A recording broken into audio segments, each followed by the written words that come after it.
Hockey fans, the biggest show of the year has arrived. The February Dan K Show Power Rankings are finally here. They are undefeated, unbeaten, unrivaled in selecting our national championship matchup and eventually our national champion. Well, we will see this week just who made the top 10, who sits atop the Elite and Premier. A lot to talk through, a lot of arguments to be had, and some difficult conversations to fight through here. It's Power Rankings week, and we're ready to go.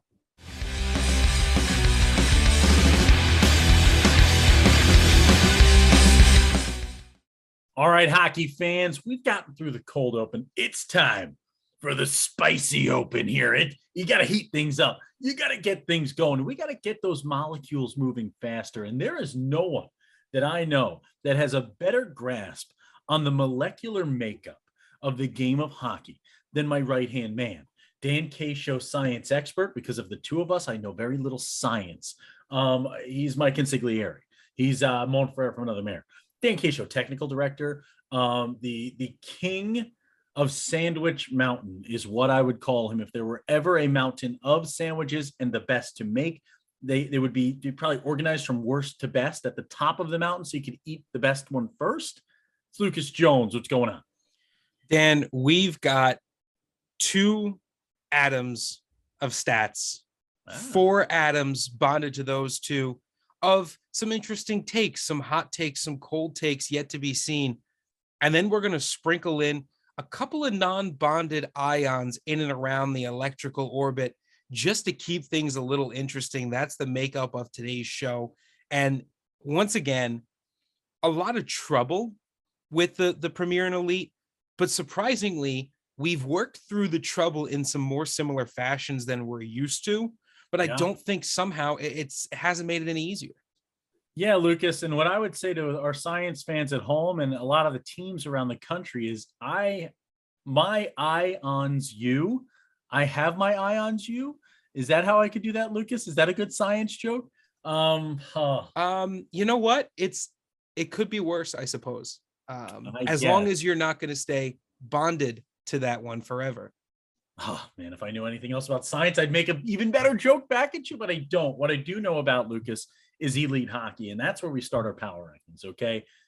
Top 10 in the elite. What I will tell the folks at home is blindly doing our blind taste test, as you call it, or our first run through with the rankings. Lucas and I had 1 through 7 in the exact same order with no differences. So that tells you there was a bit of a quorum there. 8 through 10, this is where it got tricky. We had 3 different teams in each of our 8 through 10 spots. We battled through. We get the number 10. Lucas, this is a team that has struggled in the month of January. Heading into February, though, they can get healthy. They can get right. They can get things moving in the right direction. This is still one of the deepest rosters in the elite, a team that was at the number 1 spot earlier this year, the Carolina Junior Canes. It has been a tough month for them. You know, they haven't had, I think, the January that they were certainly looking for. A couple of tough losses against Richmond. They're able to get a win against Hampton Roads, but even that's a split series. I think January for them is kind of a story of, you know, I think they would use the word maybe unacceptable. I know they have high standards for that organization. The coaching staff has high expectations for the players. The players have even higher expectations for themselves. So I think for this Carolina Junior Canes team, February is a make or break month for them. They've got games against Potomac, Hampton Roads, and Charlotte. And I think that's kind of where they have to prove themselves. Yeah, and you look at it, Lucas, you look at the roster, they still got talent there. You still got Nolan Bolt, you got Ryan Grant, Cornell Cavis. Like you got Strandberg there sitting as a rookie with 14 points in 32 games.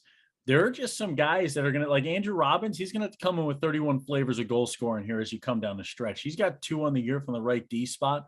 Blue line scoring is where I think this team can kind of find some of that extra, that excess that they're missing right now to drive themselves through.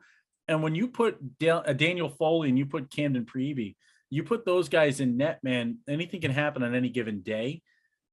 That Southeast playoff, Lucas, is going to be a battle. You're talking about right now, is it going to be Hampton Roads or Potomac? Hampton Roads doesn't make the top 10. even with their 4 wins over Potomac this month to help themselves climb back. Lucas, you talked about all the games in hand that Hampton Roads had on Potomac just 2 weeks back during our last power rankings. And you look at it now, this is a Hampton Roads team that's climbing in. You had Hampton Roads ranked above Carolina.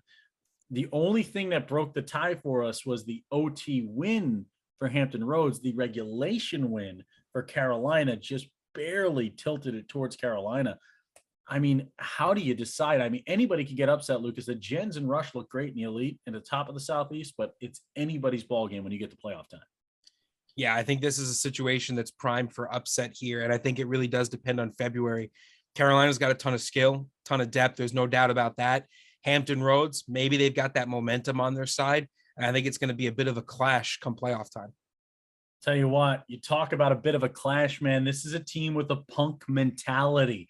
This is a team that have that clash style, just jamming on the guitars, Lucas, breaking the drums, bringing the crowd to their feet. It's a young squad, so they have their moments. They have their moments of brilliance. They have their moments of, Coach Raymond has to go back to the head scratching board and go, okay, what are we doing here? What do we want to get done? But you look in net for the Jersey Hitmen, the Hitmen at number 9 overall. This is a team, Lucas, were they 8, were they 9? That was where the battle really lied for them.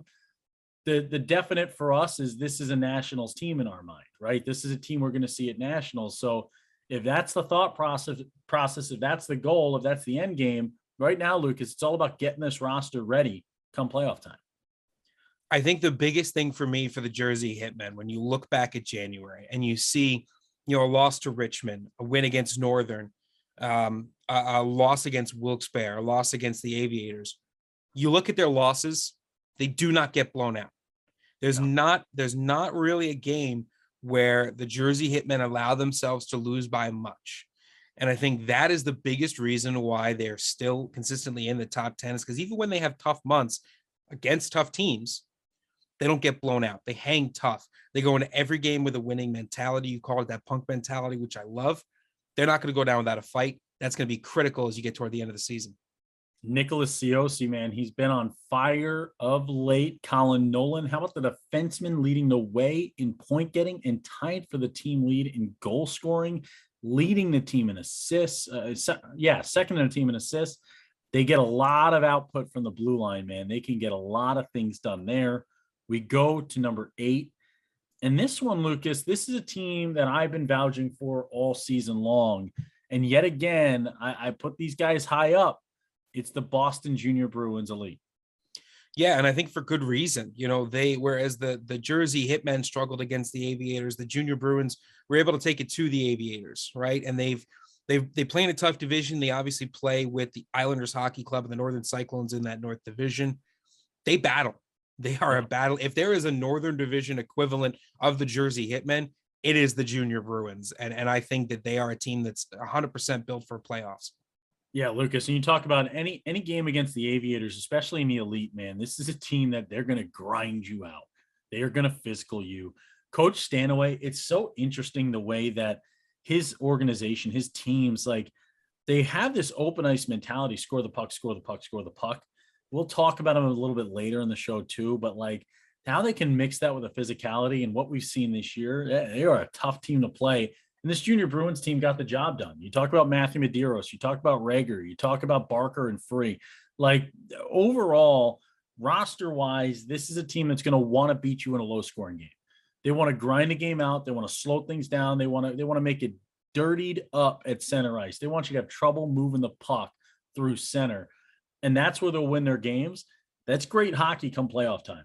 That's the kind of hockey you want to be playing come playoff time. Look what the Ottawa Senators did a few years back with the 131, where folks are out there buying jerseys with the number 131 on the back, right? And just celebrating a defensive approach and slowing the game down. You can do a lot with that style of play. And Lucas, a team doing a lot with their style of play this year at number 7, the Wilkes-Barre Scranton Knights. The Knights have been as high as 1 this year in the elite. They now sit at number 7. Let's talk through it. How do they get here? Well, I think Wilkes-Barre is a team that we just don't quite know what to do with at this point, right? They're up, they're down. They They have their moments where they are just consistently unstoppable. They have their months where they struggle a little bit. But I think the biggest thing for me is something similar to the Jersey Hitmen. When your losses are against good teams, right? Yeah. When you go up against the best of the best and you play them tough, and sometimes you take the L, sometimes you take the W. I don't think you necessarily get penalized for that. Still in the top 10, obviously, but I think as a streaky team, sometimes where Wilkes-Barre is at, you wonder where that's going to lead them come playoff time. I think the biggest thing here is going to be what this February looks like for them. And I think, Dan, as you head over towards the February schedule for Wilkes-Barre, you've got that Aviators team, you've got games against IHC, Bridgewater, Northern. So you've got some moments to prove yourself. Yeah, Lucas, and you got a lot of guys that are going to get a chance to prove themselves in some big hockey games down the stretch for Wilkes-Barre. And when you start talking about the 7 spot and up here, 7 and up, these are teams we're talking about. We would not be surprised to see them come semifinal time, come championship time in nationals. And you want to look at how do you win a national championship? It's depth and scoring. How did Charleston have so much success last year? How did Charlotte have so much success last year in the elite? Depth and scoring. That's how they got to where they were going. There were guys everywhere on the ice that could score the puck. Seth Kotler is going to be one of those guys. 8 goals, 18 assists. We saw him in Charleston. Now we see him here in Wilkes-Barre. You want to talk about another guy? Miles Dutt. Miles Dutt, the centerman, Lucas, 4 goals, 7 assists, an 11-point season for him right now. It's in year 2004, though. This is a super young guy who, as the year has gone on, we're starting to see him go the extra miles, as you say, right? And you're seeing him. Dutt is no dud, as you would say, Lucas. This is a young man with a big future in his game who's grown leaps and bounds throughout this season. And when you start talking about the likes of the Miles Dutts of the world, the Clay Chemnitz, that's where the game is going to tilt come playoff time. Nick Giordano at the right wing, like CJ Reed on the blue line. Like, these are the guys I'm looking at. Like, we all know the Shones. We all know the Penetrantes, the Hasenauers. Like, these guys are stellar. We can look between the pipes in Wilkes-Barre and understand they're going to stop the puck. John Dylan Clancy's going to stop the puck. He's one of the best netminders in the elite this year. He's towards the top. He might win the goaltender of the year award from us. But overall, Lucas, this is a Wilkes-Barre Scranton team that is going to come down to that depth and scoring. Yeah, and I think if you do make it, one of the other things that the Charlotte Rush have besides depth and scoring is depth in teams attending nationals. It certainly doesn't hurt to have teams at both levels at nationals. You get the guys banging on the glass. You get guys creating that home ice atmosphere. That's what it's all about, man. If you can get that second team there cheering you on, that is what nationals is about, is bringing that home rink advantage to neutral ice. That's what it's all about, man. It is creating an environment for these young athletes to feel like they're in the pros, man. And that's what we're all about. That's what it continues to be all about. Number 6. This is an interesting team because there are plenty of numbers that would tell you this isn't a top 10 team. There's plenty of numbers that could tell you this is a top 5 team. They are Dr. Jekyll and Mr. Hyde. But, it's as if Mr. Hyde also had his doctorate, because even in their bad games, they've got some interesting outputs, some interesting abilities to create things. And they've got one of the most interesting men in America in terms of his play on the ice in Thomas Villarama. They got Chase Benjamin. They got Bailey Kaiser. They've got Anthony Cosentino. You know what I mean? You look at this squad, the Florida Junior Blades at number 6 right now, Lucas. This is the interesting thing to talk about in the Florida division, because this is the team you are trying to dodge if you are the Eels or Tampa right now, battling for the 1 and 2 slots going to the Florida playoffs. Yeah, if I were either of those two teams, my recommendation would be to hope that you don't end up playing the Junior Blades, because you talk about the Hitmen's ability to play close with tough teams. The Junior Blades have that as well, including an ability to beat those big names. We just got finished talking about a Wilkes-Barre Scranton team. The Junior Blades beat them 6-4. When the Junior Blades went up against the Florida Eels twice, they lost both games by only 2 goals, 5-3, 2-0. So you're looking, again, a team from Florida who can hang close with the big names week in and week out. That's going to be huge come playoff time. Not even nationals, right? You talk about regional playoffs. You've got all the other teams in your division just shaking at the thought of playing. Yeah, and right now, Lucas, as we tape this today, The Eels and Tampa Bay Juniors in a complete tie at the top of the Florida division. The big thing to note, there are still 3 games in hand for the Florida Eels. They've played 3 less games right now with the same amount of points. So if they can just come out with 1 point out of those possible 6 extra compared to Tampa down the stretch run of this season, 6 games left to play for Tampa, 9 games left to play for the Eels, then Tampa plays the Junior Blades. And I will tell you, Lucas, I've been looking over, we're going to be doing a Nationals conversation in about 2 weeks here, talking through the pool plays, the potential matchups, the potential pool math of it all. And I, so far, continue to somehow have this Junior Blades team at Nationals in Hudson, New Hampshire. We will see how it works out. Let's go to number 5. Number 5 right now, Lucas, and this comes down, come playoff time, you need your stars to shine bright. You need the biggest of the big names to come in and dominate for you. And no team has the capability to top line score quite like the Islanders Hockey Club at number 5. Coach Jay Punske has Ryan Papalardo, Thomas Radillo, and Jacob Benke at the top of this thing, and the amount of goal scoring they can grab right now is unreal. When you talk about your top line that can play at either the elite or the premier level, because make no mistake, these are guys that are elite players. I had to call Coach Punske and ask him, hey, are these guys your elite team that can play with premier? And he says, they are my elite top line, and they're just as good, and they can go up there and play premier and make a difference. That is definitely something to worry about. The other thing to worry about is combining your 152 goals for versus your 86 goals against at time of taping. That's great defense. That's great offense. They're able to beat good teams in their division, outside their division. I mean, IHC, year after year, they're contenders. Yeah, and they know how to, Coach Punske is an X's and O's savant. You look at what he did at the premier level to Charlotte last year, he bottled up maybe the best offensive attack in the history of the USPHL last year. That was a wagon of a team in Charlotte. And I mean, outside of a close call on a goal and a close call at the blue line and an offside, he was on the cusp of beating that Rush team and sending them home that wound up winning the national championship. I mean, they're seconds away from being national champions at the Premier last year. And that was an X's and O's battle. That was slog this thing up. That was work put in during the offseason, work put in the classroom with these guys, man, to have them ready to mentally take on a battle like that. Papalardo, Radillo, and Benke, between the 3 of them, over 180 total points on the season, all year 2003s. This is what I love about the USPHL structure, right? They're playing in the elite. They get a chance as Euro 3s to play up with the premier guys, play with those older guys, a little bit of the bigger competition. And then, either next year they end up in the premier, they end up at the wherever level they end up at from here. But these 3 guys, they're going to have no problems in their future in hockey making things happen. Bondar, Speth, and Brea.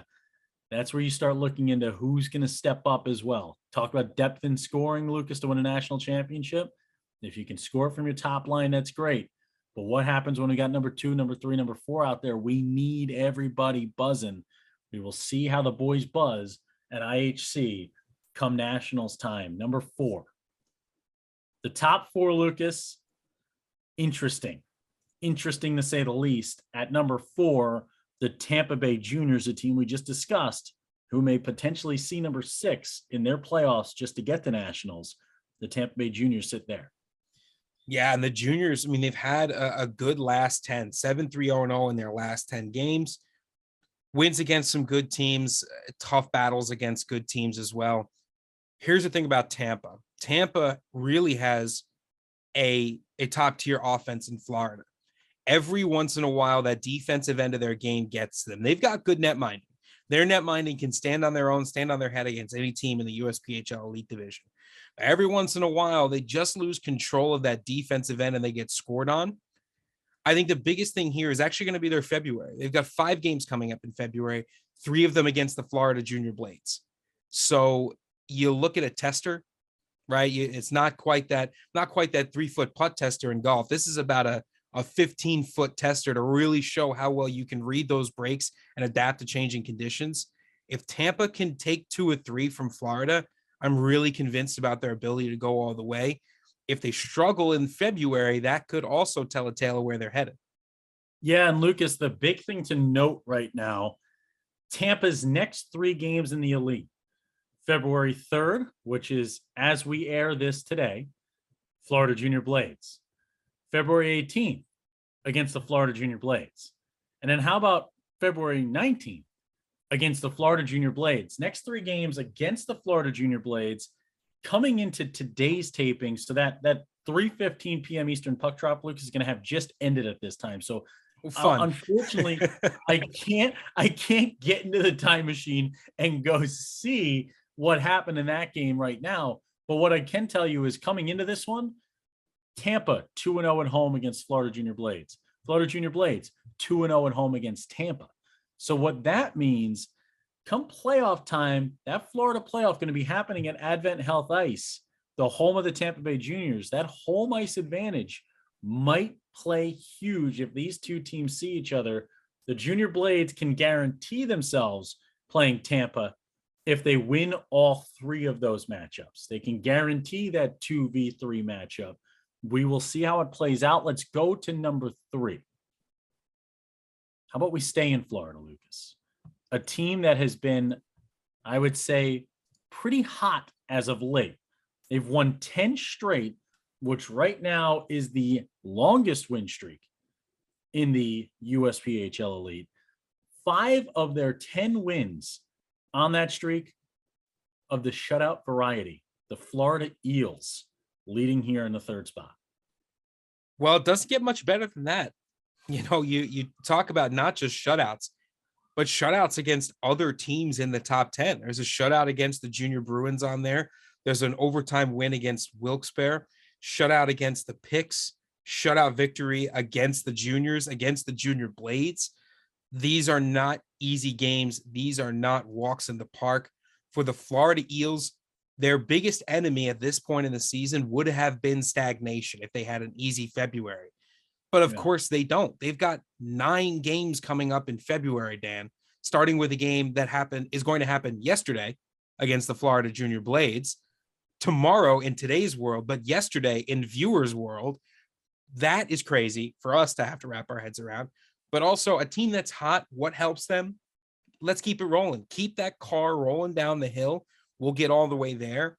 I mean, that just helps the Eels at this point. Yeah, and this is, again, my depth in scoring time of year. I will continue to say it as we get to the championships. I got to look at the Carl Ingalls of the world. 33 games played for this young man, year 2002, 15 points on the season for him. It's guys like Carl who can come in, who understand it, who have been there, who can make a big difference come nationals time, come playoff time, just getting out of this tough Florida division and getting your way out to Hudson.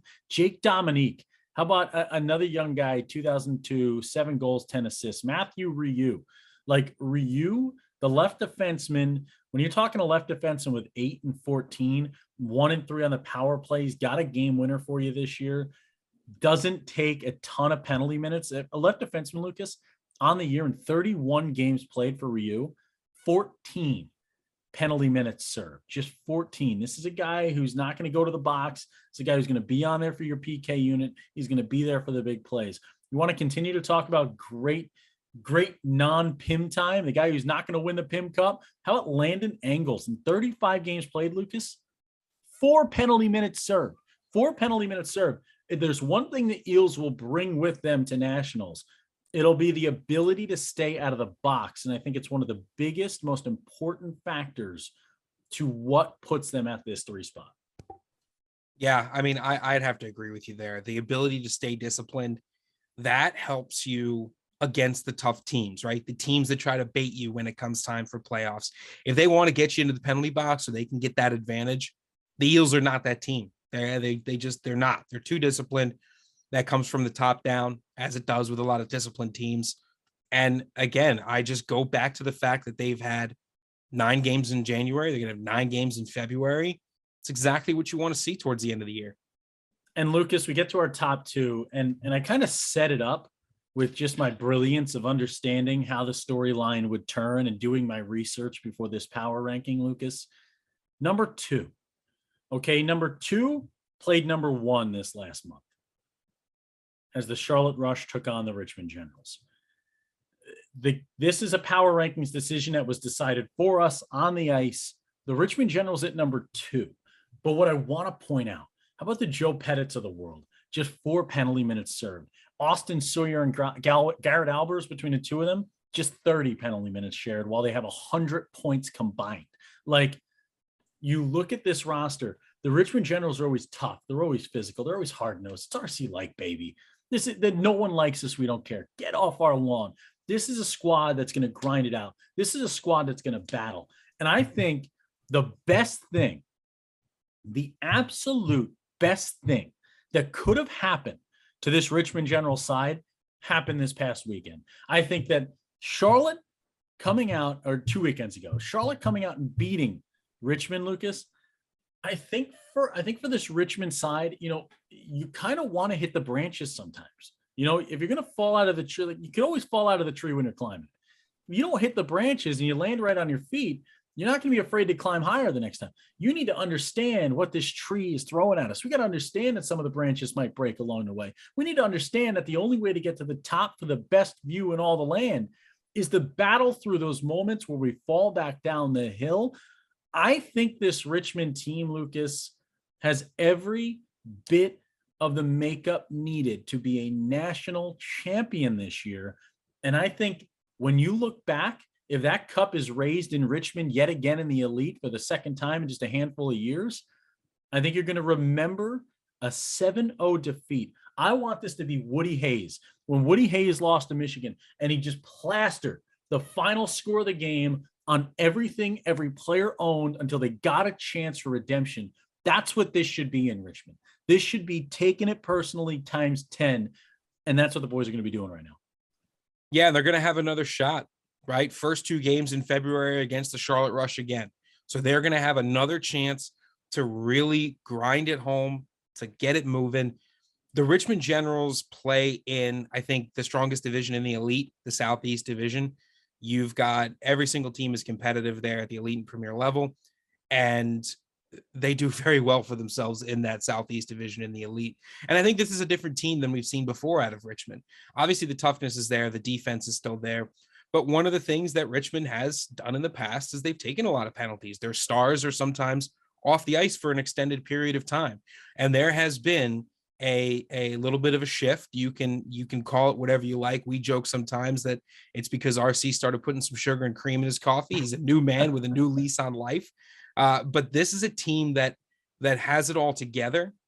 And if you talk about their nemesis only being the number 1 team, it's not a bad place to be. Yeah, and don't get me wrong. Like, the Richmond Generals still will take penalties, right? If you look at that Southeast Division's penalty minutes compared to the rest of the country, every single team in the Southeast leads the country.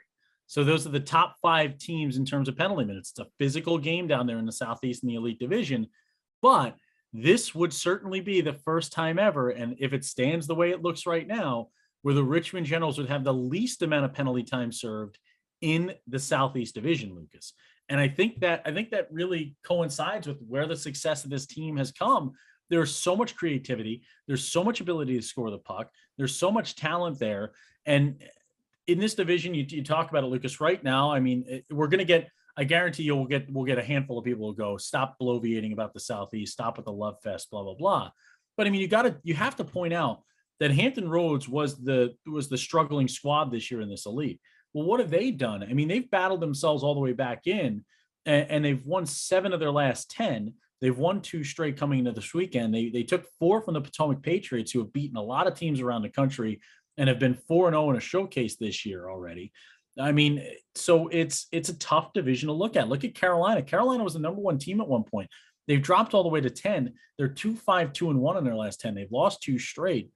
It is a tough division to come out of, and that's how you find your number 1 team. The Charlotte Rush at 29-5-0-1. This, Lucas, is right now, in terms of win-loss percentage, the best record in the country In the Elite, 59 points for them, 2 wins in overtime, 1 shootout loss this season. They've won 6 straight. And I mean, when you get put into a position, I looked at the camera, Lucas, twice this year. And I've called out Charlotte. I've called out Richmond. I've called out a lot of the squads. Like, somebody's got to take the reins and show us that they're number one. Like, the Rush have continually been ranked at number one, and we've continued to kind of drop the glove. We continue to try to kind of put out that battle cry of who's really going to stake their claim. And nobody on planet Earth has staked their claim better to number one than the Charlotte Rush. This is clear cut at this point. Okay. But you don't raise cups on February 3rd. You don't raise a cup on February 3rd. You raise a cup in the Elite on March 28th. That's when you raise a cup. You look at it right now, though, Lucas, this Charlotte Rush team, it is all clicking, and they have maybe the up-and-coming coach in not the USPHL, in all of hockey, in Coach Smilovic. Like, you want to talk about a guy who just understands how to read a room, understands what's needed in a locker room. And you look at the performances from Hofteaser, from Cunningham, from Cliff, from Pearson. You want to talk about like depth in scoring? Well, you're going to get it from Ivasenko and Warrington and Dunham, like at the defense. Like, this team can do it from anywhere. Watch out for the Rush wagon. They sit at number one. And look, if there are some people out there who might say that we talk about the Rush too much, we talk about the Southeast too much. But you know what? When the Charlotte Rush leave their division, they win. Right? When the Charlotte Rush go play teams in other divisions, they're pretty consistently winning. They went to IHC. They took 3 of 4 that only lost to the Hitmen in a shootout, in a 10-round shootout. Right? So when they play teams outside the division, they come back with wins. If you don't like it, go ahead and beat them. I challenge you to, because teams have tried, teams have failed. The only teams that really have beaten them pretty handedly or pretty regularly come out of their own division. Right. So that sort of speaks for itself. I mean, teams will get a shot at nationals potentially, right? Nothing's set in stone, but I have a sneaking suspicion they'll be there, and teams will get a shot to dethrone them. And, good luck if you're going to have to put up or shut up at that point. Here's the biggest thing I want to point out as we close the Elite here. As we get a month away from playoff time, I want to make sure everyone understands, when you start looking at who sits in those playing game situations, right? In all these situations, I right now, Lucas, can tell you that at least once in every division, the Mid-Atlantic, the Southeast, the North, and the Florida, I could tell you a team that is not in this top 10 who I think might be at nationals.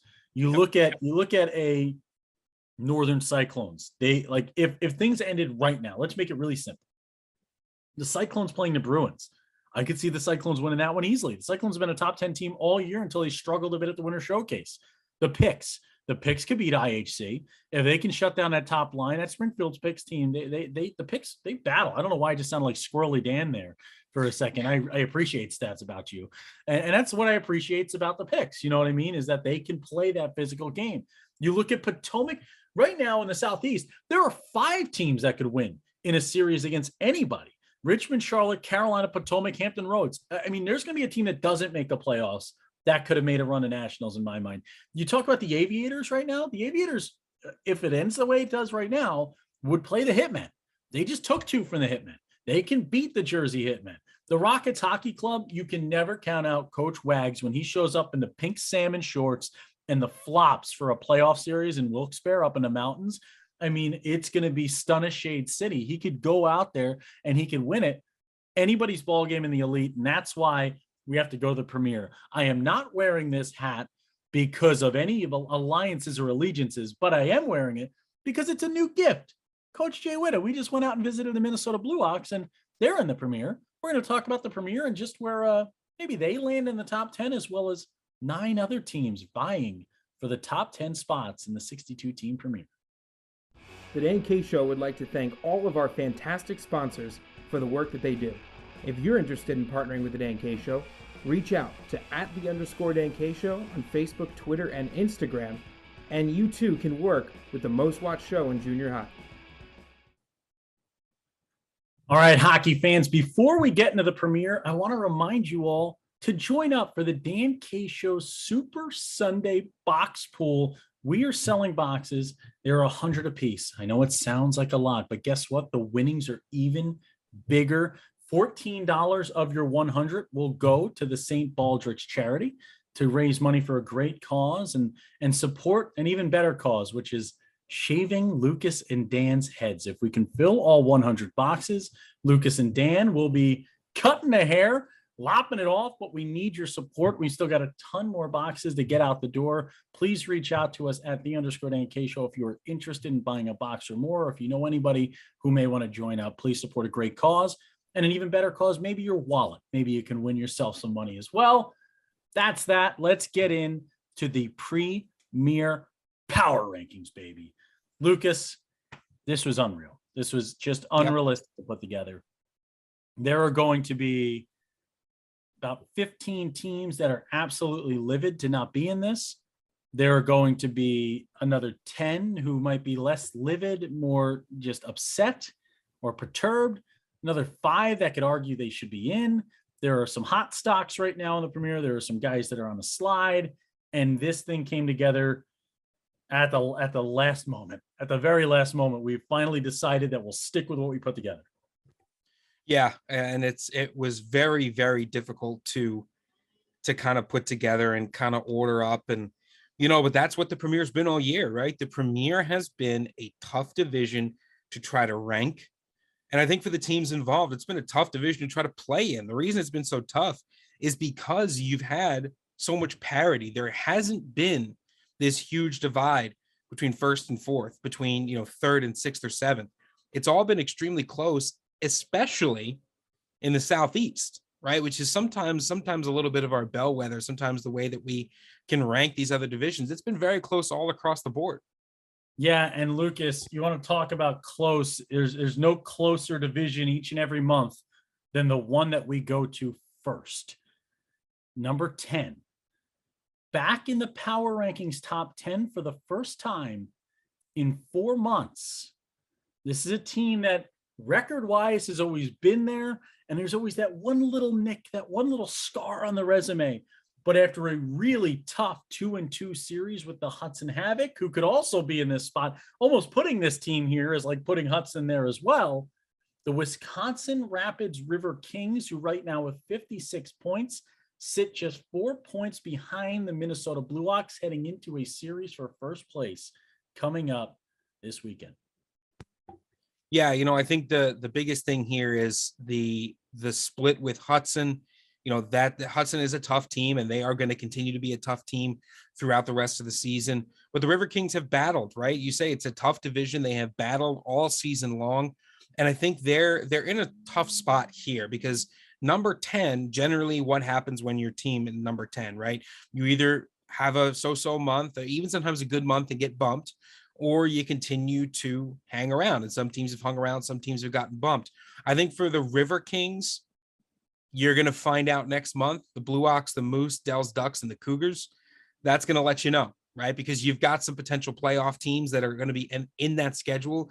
You've got some potential top 10, top 15 teams that are in that schedule. So for the River Kings, now it's time to focus up. February is going to be the month. I mean, all year long, we say you want to be the man, you got to beat the man. You want to be number one. You show us on the ice, right? Not just on paper. And they got a chance to do it this weekend. They're going to go into their rink. They're going to take on in a home battle. They get to invite in the number one squad in the Minnesota Blue Hawks to their home rink in their division right now. They get the battle for number one. If they take all 4 points clean, if they get 2 regulation wins, first place is theirs at that moment, right? So this is the opportunity. And Lucas, I went as far as kind of talking to some coaches, talking to some folks. I even talked to Marty Quarters, and he talked about just how willing this team is to get the job done, just how willing this team is to kind of go up to the chopping block. And as like Greg Schiano used to say, chop wood, right? Just chop wood, keep chopping wood, keep battling away, keep fighting for it. This weekend's the time, right? You're sitting at number 10.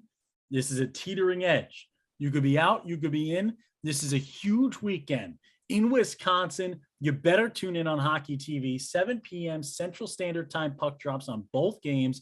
in Wisco, February 4th, February 5th, Friday night, Saturday night. I know I will be watching. I hope you all will be around USPHL Nation. Let's go around USPHL Nation. We were told by the broadcaster of this squad that we've never once discussed a team from the East Coast on the Dan K Show. And now they sit in the top 10. Unrelated there, but what is related, Lucas, is just how tough this team has been this year, how hard-nosed. We talked about them a little in the Elite. Okay, they didn't make the top 10 in the Elite, but we talked about how they're a physical team that could make a run at the Nationals there as well. In the Premier, 32 games under their belts, 24-7, 1-0, 49 points on the year. The New York Aviators, Lucas, and this is a team that's always been synonymous with offense. This is a team that's won 9 of their last 10, but they're doing it in all ways this year. They can get out and score with you, but they'll also physically you up. And when we put a team at number 1 like Wilkes-Barre, and you answer back by beating them, you get in the top 10. You beat a number 1 team, you find your way to the top 10. Yeah, and even the game that they lost, the second game of that series, they lost by 1 goal, 7-6, right? So you talk about the Aviators, and we know that they love the offensive look, right? And that's the stereotype about the Aviators. Stereotype because it's true. They're a team that puts out sometimes 4 forwards on the power play, 4 forwards on the penalty kill if they think they can get away with it. And the biggest thing for me about the New York Aviators is that they patently refuse to be out physical. If you try to out physical the Aviators, they will not stand for it, and you won't be standing much longer either. And I think that's something that they take pride in, and that's something that a lot of other teams have faced this year and have struggled to deal with, especially if you're not used to that style of play. You know, the Aviators, they're just a team with a lot of stick-to-itiveness. It is reflected in their ownership group. It is reflected in their broadcaster. It's reflected in their social media, and they're just fun to watch. It is through and through, man. It's that Brooklyn tough, right? It's that mentality that we're not going to lose no matter what. Like Ross Jaldong, you talk about Oliver Monk, you talk about Loke Beckman. Like, what about Max Wynn? Like, Max Wynn's a guy. He has served an entire national broadcast on TNT's worth of penalty minutes this year, while also scoring 32 points. Like, he's averaging a point a game. And you go down a list, like you talk about depth in scoring. Well, it's not just depth when you talk about New York. It's also the ability to do it from the D line, from the blue line. It's Douglas Alex, 1 goal, 18 assists though. Like the helping hands that he's got, 7 power play assists on the year, 1 shorthanded assist. This is a team. Oliver Monk's got 4 shorthanded goals, Lucas. Like, this team can do it when they're down skaters. They can do it on a PK. They can do it on a power play. They will make things happen. 5-on-3, guess what? We're going 6-on-3. We're pulling a netminder because we trust our guys to control the puck. I will always, and I have, like, Coach Stanaway, that style of hockey at this level, I'm all about that open ice. I'm all about creating the opportunity to put points up as a skater, get you seen, get you scouted. The Aviators continue to do it. Only one team comes out of that division, though, Lucas. Only one team. Frustrating, but it is there. And, you know, you're going to have right now an Aviators team that's going to have to go through the Rockets Hockey Club to punch that ticket to nationals. They have to go through the Rockets Hockey Club. They can't, not like last year where they upset the Rockets Hockey Club. This year they have to beat them. They have to get through. Only one squad will make it out of there. We go to another division now, Lucas, with a team that, you know, looking at how things work out right now, this team could potentially see this Aviator side if both were to go to nationals, with kind of how those pools set out. We'll wait for pool math to talk deeper into that one in a few weeks. But for now, the Florida Eels sit at number 8. Yeah, and for the Florida Eels, it has been a tough year, I think. They were a team that, I mean, I started out by the year by saying that I think that they were going to be the national champion. I still hold that view. I still think that this Florida Eel team at full strength is a force to be reckoned with, and I think they have a long way to go here. But I think one of the things they don't have is consistency, and that's huge, right? We talked a little bit in the elite division about how important that consistency is, and building up that towards the end of the year, I think is better suited, because sometimes the Florida Eels haven't had the number of games in early months. If you've been watching power rankings all year long, we've said that sometimes the Florida Eels don't play enough games for us to really get a good viewpoint. Well, January, they played a ton of games. February, they're going to play a ton of games against a lot of different opponents. This is their chance to shore things up, I think, here for a team that a lot of folks consider to be one of the favorites heading into playoffs. It's interesting, right? When you look at this roster, when they're in the spotlight, right? When they're in the hot lights of the Dan K show, where they're on hockey TV at a showcase playing a top squad, they show up. They show up in those big games. What they need is kind of that ability to kind of drag through the slog of a season, right? We all love hockey, but there's always a point in the year when we're skating, man, where we go, okay, maybe I don't got my 100% today. Maybe I don't got my 110. Maybe I've got my 80. Maybe I've got my 60. But championships are won with that 60%. As crazy as it sounds, like Michael Jordan won games with 60%. He might have brought it up here 100% every single time out, but the body doesn't always answer to the head, right? Like sometimes your brain tells you to go and you just can't get the wheels started. This is a team that's got to do it in those moments. You got a giant like Aaron Davidson on the squad. You got Turin Haddon-Harris. You got Colin Patterson, Easton Moore, Adam Gaudette. And then you look between the pipes, man, and you just talk about a team. We continue to talk about it. You win championships with your net minding. Carone and Roman, hand in hand, man. You can go day in and day out with net minding of that level, of that ilk. Tough to deal with. This Florida Eels team will be a difficult outcome Nationals time. Yeah, and I think one of the last things to consider for the Eels is that roster depth, that goaltending depth, and if you can just get that all to click, I think that's going to be absolutely huge for them. Lucas, I don't know if you meant to tee me up for this one, but at number 7, you want to talk about that roster depth. You want to talk about that goaltending depth. How about the team with hands down the best net minding situation in the country, the Metro Jets? Will Augustine, Daniel Misbehaving Miscavige, and Louis-Pierre Fortier, the French Wall. This team, this Metro Jets team, has steadied the ship. They go out, they beat Toledo this month, Lucas. They've put it on paper, a tough winner showcase, but tough by Metro Jets standards. Like, that's the thing. Like, we sit here and they've kind of taken on this like villainous role somehow in the USPHL at times, right? Even in our broadcaster battle chat room, there'll always be jokes, like obviously in jest and fun, but like, oh, here come the Metro Jets overshadowing this or that accomplishment of this with another win or a bunch of goals, and it's like they've taken it on solely because of success, right? Not because of a storyline, but because they continue to win games. And you look at this team right now, just points wise, Lucas, goal wise, 299 goals as we tape today.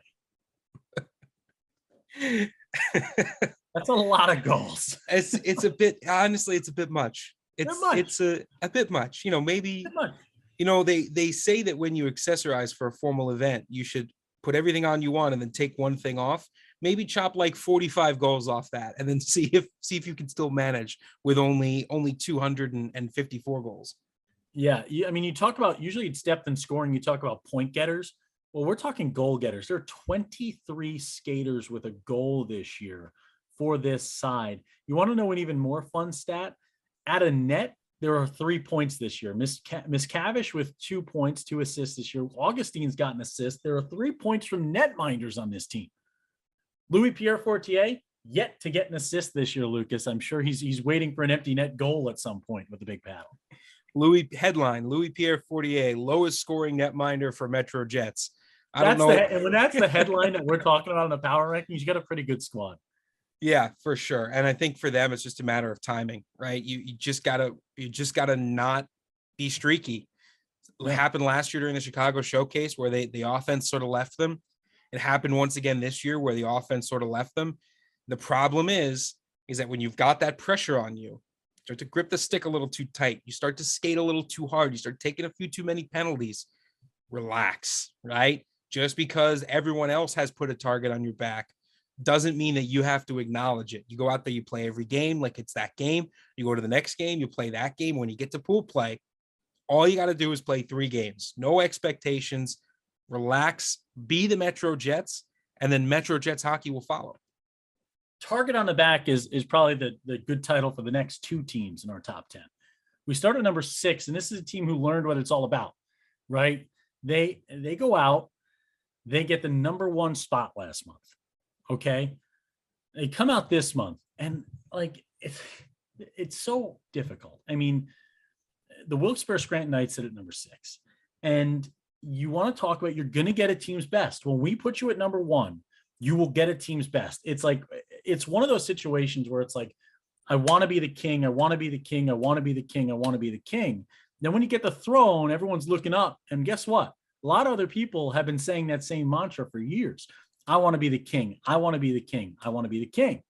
Heavy lies the head that wears the crown, Lucas. And, you know, this Wilkes-Barre team, I think they've handled it well so far. I think this is a team that still sits in the driver's seat in the division, still sits in a great spot to make their run to nationals, still sits exactly where they want to be. And I think having that target, Coach Cody Murphy might not thank us for it right now, but I think as time kind of trickles on here, you may start getting some thank yous as he sees the boys kind of answer back to this number 6 spot. I have a feeling that we're going to hear from the Wilkes-Barre Scranton Knights again. Yeah, I think so too. I think that this is when the problem is in the Premier, everything's so close, right? Now, obviously we've only publicly applied the J rating to the Elite, but when you do take a look at some of the rough numbers from the Premier, you see just how close it is. You're looking at not tenths of a percentage point, but you're looking at just hundredths of a percentage point difference sometimes that makes you jump 3 or 4 spots, right? Yeah. Now, obviously the J rating is the algorithm, right? And what we do on this power ranking show is the opposite of that. It's the human element. But I think the numbers at least back up why sometimes you see these huge movements.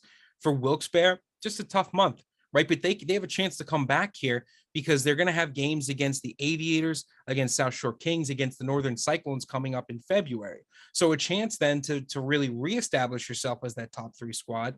But I think the biggest thing is we have looked at this Knights team, as we've looked at all the teams in our top 10, and we've got good confidence in the roster, good confidence in the coaches. This is a team that's not really willing to accept 6th, right? They're not really willing to accept an early exit. I do want to also come back and say we keep using tough month. Let's not forget, tough 2 weeks. I started with the phrase tough month, but this is a team that has lost 1 time in the month, and it was in overtime. And it was to an Aviators team we just ranked at number 9. So it's like there is tough for them. That's what I mean. And that's what we mean by the target, right? If you go 8-1, 1-0 in your last 10, when you are any team in the country, that is incredible. When you are Metro Jets level, when you're the Wilkes-Barre Scranton Knights, when you're the Charlotte Rush, the Wisconsin Rapids River Kings, the Minnesota Blue Hawks, the Chicago Cougars, when you're these Florida Eagles, like when you're these teams that get to this level, you start to kind of take little hits, little hurts from not going 10-0 in a month, which is ridiculous and impossible to do, but it's crazy. We look at it, you sit at number 6.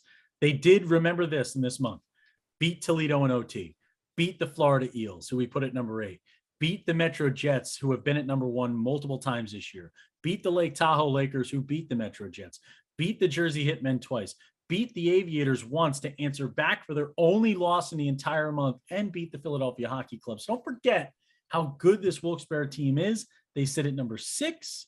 We go to number 5, target on the back. A team that has skated with a target on their back for a long time, a team that raised the cup last year, the Charlotte Rush at number 5 right now.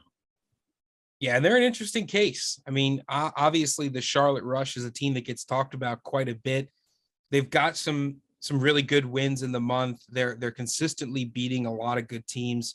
You know, some splits here and there with Richmond. And I think the hardest thing to do is to look at splits against a team that is also high in the division, in one of the best divisions in the USPHL, to look at a split against them and go, well, they split a series. So, you know, how can you really put them higher? And I think it's a similar situation with Wilkes-Barre. The entire Premier is so good and so close that all it takes is one loss, even against a good team, to kind of set you back a little bit. But I think for Charlotte, the wins tell more of a story of a tough team who is loading up. The momentum, I think, is on the side of the Rush. Yeah, I think the big thing for me right now is the one worry I have when it comes to this rush side, they are so used to winning. You talk about the Schwabi lifestyle, the tutties, right? You're going for tutties, you're going for touchdowns, like you're trying to put up 7 goals a game.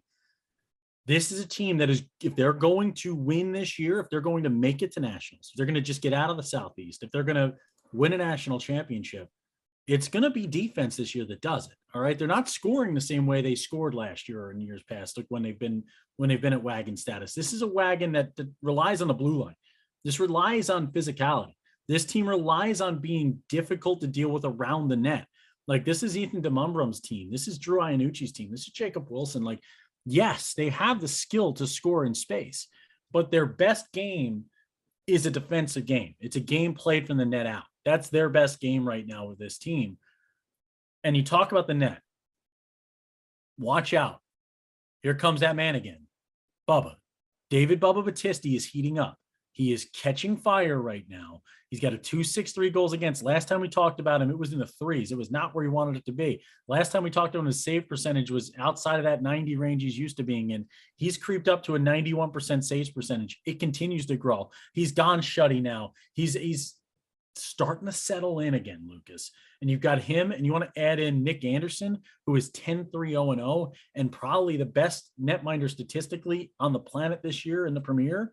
9.43 saves percentage, 1.82 goals against, 1 shutout for him.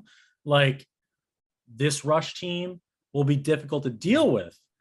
The only team that I think dealt with them so far this month, Lucas, is a team that you just mentioned they had a split series with, the Richmond Generals at number 4. Now, do we nitpick here and say that if Charlotte beat Richmond by 1 and Richmond beat Charlotte by 2, technically Richmond gets the edge? That's maybe why we did it. Technically, I mean, technically that's what it is. It was kind of like an aggregate score. It's like a soccer match right here. Yeah, I mean, are you playing for goal differential, right? It's going to be a quarter of a goal average. I mean, Richmond traveled well. They went to the Winter Showcase. They went 4-0, right? So they're taking care of business. They're traveling outside the division. They made that trek up in the middle of a snowstorm, got into town and took care of business. The offensive output you can explain away by having some more games under your belt as well. So these are two teams that are essentially right down to the wire. Is it crazy to say that as of February 1st, the difference is 1 game or 2 games and 1 goal differential? Maybe, but that's how close that when you talk about parity, it doesn't get any better than that. Yeah, man. You look at it, Brendan Yingling, Carter Jordan, Drake Semrad at the top of this score sheet. Like, Semrad with 29 points at the left defenseman position. You just can't leave him alone. You win a faceoff draw, this thing might be in the back of the net in seconds. Like, you got to pay attention to the year 2001.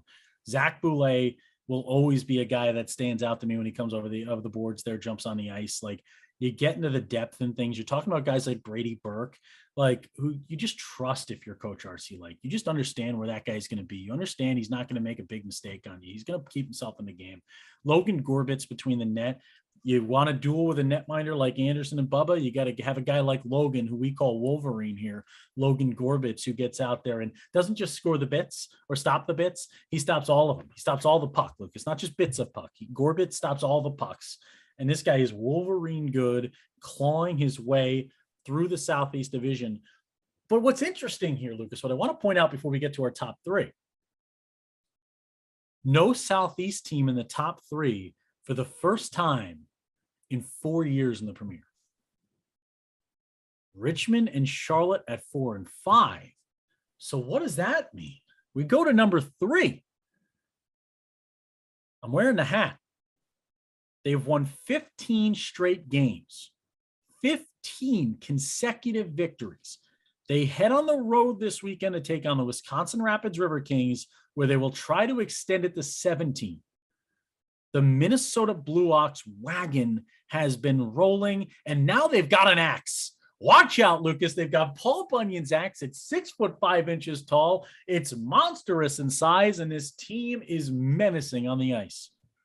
They really are. And this would have been the opportune moment to switch into my Blue Ox hat, but my Blue Ox hat was unfortunately taken from me at the event. But that's because, sometimes it happens. We carry on, we soldier on, and we talk about a team that doesn't know any other way to play besides carrying on, doesn't know any other way to play besides going into every single rink, it feels like, and just beating up on teams 10-0-0 in their last 10 games, taking care of business against top teams in their division like the Havoc, traveling well, playing other teams. The biggest thing for me right now is you start to look inside the top 5 and you think, well, can the Blue Ox beat Richmond? Can the Blue Ox beat the Rush and be slotted higher than them? And I think yes.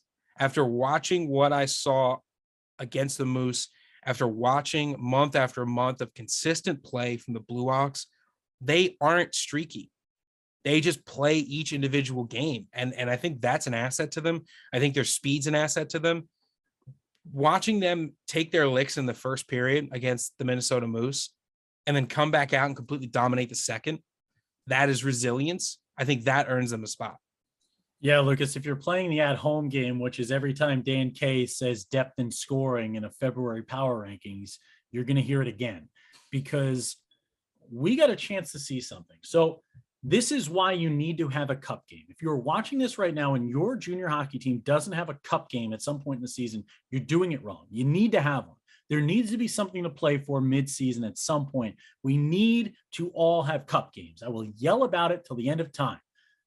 You play for the Axe, okay? The Moose come in rocking the denim shorts in -3-degree temps and snow, blowing everywhere, drop down to -8 by the end of the night. They show up in the enemy territory to take on the Blue Ox, and they gave them their best swing in the first period. They really gave it to that Blue Ox team. What do the Blue Ox do? They bounce back. And, you know, they've got the Michael Cloughs, the Hayden Maslowskis. Maslowski scored one, like Blake Glazer, Keith Schenkel, the guys that do it all the time for him on the score sheet, Pojar, Gunner. But you know who stepped up and scored twice, winning the star of the game? How about right winger Tanner Weiss, okay? 9 goals, 11 assists, 20 points on the year for the young man. This is a young kid, year 2002, who showed up when the lights were brightest, who carried his team to that win. And, you know, my favorite thing about traveling to all these different parts of the country, meeting the fan bases, talking to the families, talking to the billet parents, talking to all these fans that follow these teams in junior hockey and allow us to do what we do. It is hearing the conversations, you know, I said this team will go as far as Michael Clough takes them, right? And everybody goes, we love Michael Clough. Clough is the best. We saw Clough or Lucas at the outdoor game when we went out to Hockey Day, Minnesota. And they said, you know, but there's so much more to this story. There's so many people in this room who can change this thing. How about the Max Bellers, the Blake Bakeys, the Griffin Bourasas? You know, you talk about this squad. You talk about Gunner, Hobbs, Starkey, Shermer, like Kramer. It doesn't end with this team. They can get the play in net. They got Moen and D'Antonano. There is depth in this team that has been there in past years, but it's all kind of aged now. It's like a fine wine, like a fine steak, this Minnesota Blue Ox team. And they have every ability to raise the cup this year.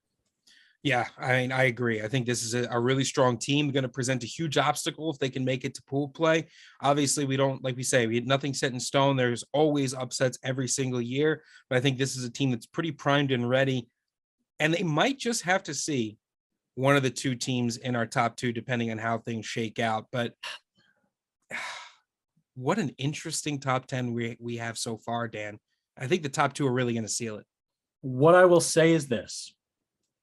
Both teams in the top 2 are in a spot they've never been in program history on the Dan K Show at the Premier level. Both teams in the top 2, I had switched originally and then switched back to this setup. So they have both been ranked number 1. They have both been ranked number 2 before we actually put this to air. This was really difficult to decide. One is my eye test. The other is my eye test plus paper. And when you look at it at number 2, Lucas, the highest ranking in program history in the Premier, the Tampa Bay Juniors, who continue to roll after a big homecoming weekend against the Palm Beach Typhoon. They sit at number 2. It is just a problem dealing with this team right now. Bo and Britt Connor Nelson, Jonah Mortensen, Judd Ginther, Adam Custable, Ryan Bahulu, who's dancing on you, John Heller, AJ Bugan, Jack Fleer, Weish John, Kadnikos, Chadwell, like Jackson Studebaker, the big man sitting back there on the blue line you got to deal with. It is nonstop action with this Tampa team right now, and they skate so well. I think they could skate with anybody in the country. Dan, let me give you an interesting statistic for the Tampa Bay Juniors. Go ahead. In the month of January, the Tampa Bay Juniors have never allowed more than 2 goals in a game. That, to me, is the indication that this team is ready for prime time, the national championship, is ready for quarterfinal, semifinal, the final. They're beating teams like the Utah Outliers, which we had ranked very highly at the time. We had Florida Eels. They beat them by 3 goals and then came back on the next game of that weekend and beat them by 5 goals. Yeah. The only loss, 1-0 to the Cougars that I watched. So I actually got to do a little bit of the eye test there. They dominated on the shots on goal. Chicago Cougars defense just shut them down, just completely took away every single scoring opportunity. So when you look at a team that can put it up offensively, go toe-to-toe with the best in the nation, and over the course of an entire month, not allow a team to score more than 2 goals in any given game, that is something special.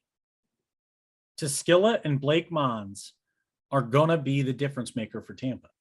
This team is a number 2 team. It's a number 1 team. If those 2 gentlemen show up between the pipes when it matters most. And that is going to be the difference in this season for this Tampa Bay side.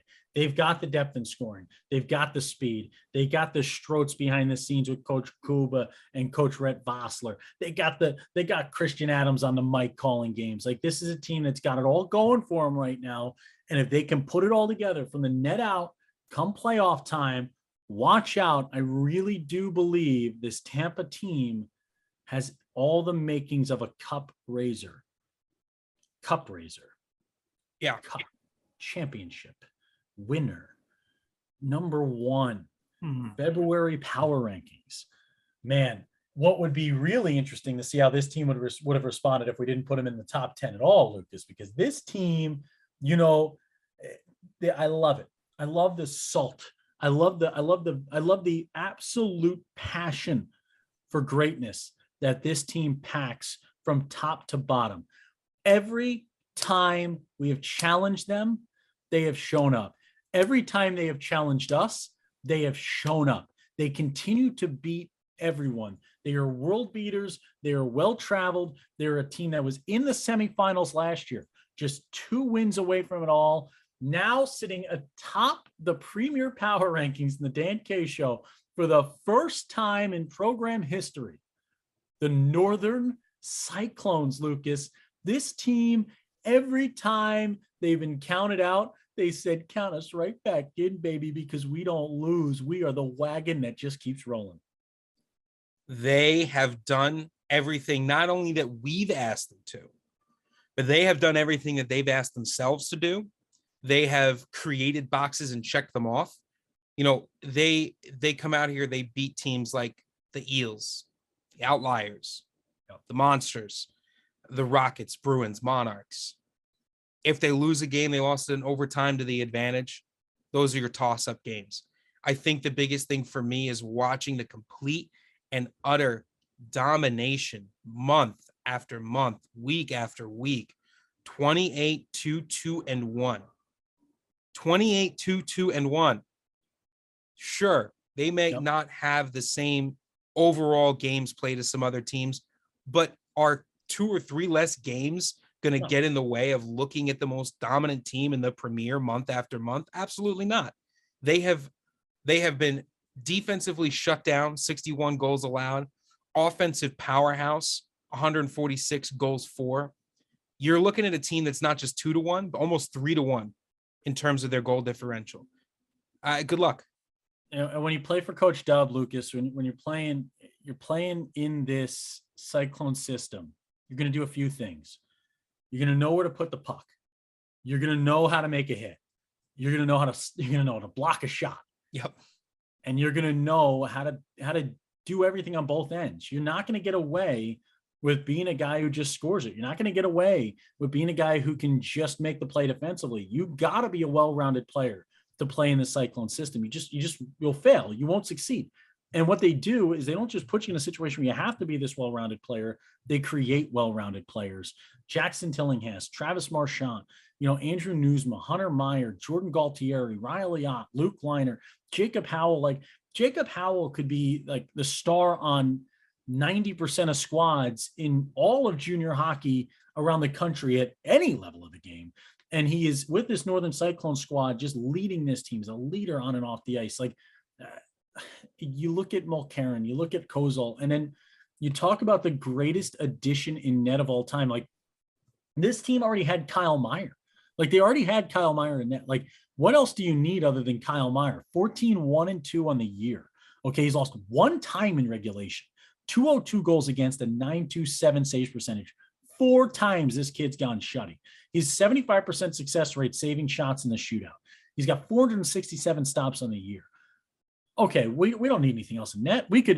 Our other netminder could be called empty net, and we could still be okay. No, let's go get Trip Clark, okay? Have him go 13-0 with a 159 goals against, a 936 saves percentage since rejoining the squad, 2 shutouts. This young man battles back from injury and just absolutely has put on a show in his return season here for the Northern Cyclones. If you're a coach anywhere and you're not trying to just beg Trip Clark to come to your college, you were outside your mind and outside your pay grade. This team overall right now, it is not a fluke anymore. It's like, and not a fluke in the sense of like, I think that there were a lot of people who get stuck on like, well, this is the team, right? Like whether it's this team's always been the team, so they're the team. And you get stuck on number one's got to be like this Rolodex of 3 or 4 squads. No, the Northern Cyclones have not just exploded that wall, broken it down, knocked through the door. They have proven us absolutely wrong time and time again. And when you do that, you are number one. You want to beat the man. You want to be the man. You got to beat the man. We put the target on the backs of Wilkes-Barre. The target now on Northern, Lucas, your number one team, the Cyclones. You got anything else to say about them before we head to the close? I just think that they're incredibly persistent. They're incredibly consistent. And you look at their last 15, 14-0-1-0 in their last 15 games. And you just have to think to yourself that they've got everything on their side. And it feels like, in a way, the games that come next are theirs to lose, which is not an enviable position to be in. There is a lot of pressure there. But if there's one thing we've seen the Northern Cyclones respond well to, it's pressure. Whether they put it on themselves or we put it on them, they have done it time and time again. Good luck. They're the number one. They're the team you got to take down now. That is it. That is your power rankings in the Premier. The Cyclones at number 1, the Northern Cyclones, the Tampa Bay Juniors at 2, Minnesota Blue Ox at 3, Richmond at 4, Charlotte at 5, Wilkes-Barre at 6, Metro, Florida, Aviators, and Wisconsin Rapids rounded out. Lucas, let me go through everybody left out of this top 10 conversation. Everybody that should be absolutely livid with us right now. You start with the Rockets Hockey Club, who, you know what? They're 5 points ahead of this Aviator side that we put in the top 10. They should be angry. The Jersey Whalers, they sit in 3rd place right now in that division, 46 points. They've been great. The Utica Junior Comets have been tough to deal with for folks all season long with 48 points. Toledo and Columbus. Columbus has won 11 of their last 13. They're on a 13-game point streak. They're 8-0-1-1 in their last 10. Columbus has a storyline. Toledo gets bumped out of the top 10, Lucas, for the first time in months by going 2-0 in their last 2, 7-2-1 in the last 10. That's pretty tough story right there. You go down a list. You talk about the Chicago Cougars. The Cougars beat the number 2 team in our list. They beat them. They went out there, they beat the Tampa Bay Juniors. They're outside the top 10 right now at 52 points. In the Midwest West, the Hudson Havoc split with the Wisconsin Rapids River Kings this past month. Not in the 10 spot, the River Kings are. The Moose have been tough all year. They don't make it. How about South Shore? The South Shore Kings at 48 points. The Junior Bruins at 47. The Bandits, the Bridgewater Junior Bandits, All year we've talked about they've been one of the best squads. The Springfield Picks, the Islanders Hockey Club, the New Hampshire Junior Monarchs. Every one of those teams in New England have a shot. Hampton Roads, 29-2-2, 44 points, 6-4-0-0. Because they go 6-4 in their last 10, they're not in the top 10. You talk about Carolina and Potomac have been tough all year. The Utah Outliers are 32-4-3-0 with 67 points. They don't make it. The Fresno Monsters, Lucas, have won 9 consecutive games not in the top 10. Vegas not in the top 10. Tahoe not in the top 10. Ogden, Noco, Pueblo, who just beat Utah twice. Whew. There's a lot of angry people out there, but guess what? You get the answer back. You get the answer back right now. You take the ice. There is 1 month left until the playoffs. There is no more belly aching. There is no more complaining. You have a chance to put something on resume that most don't. There will be 62 teams in the Premier playing for a national championship over the next month and a half, 2 months. There will be 20 teams in the Elite over the next 2 months playing for a national title. Out of 82 organizations, 2 get to wear a ring, 2 get to raise a cup, 2 get to be champions. That's it. That's all we got. Lucas doesn't have parting words for you. He doesn't have anything to say. All I got to say, go buy those Super Bowl boxes. We'll get Lucas's head shaved. We'll get my head shaved. You guys are going to love it. It's all for a good cause. When Dan K's on a mic, it is always hockey night. Thank you to our sponsor of each and every Power Rankings, Elite Junior Profiles, for all you do for the game of hockey, EliteJRProfiles.com. That's it. Prove us wrong.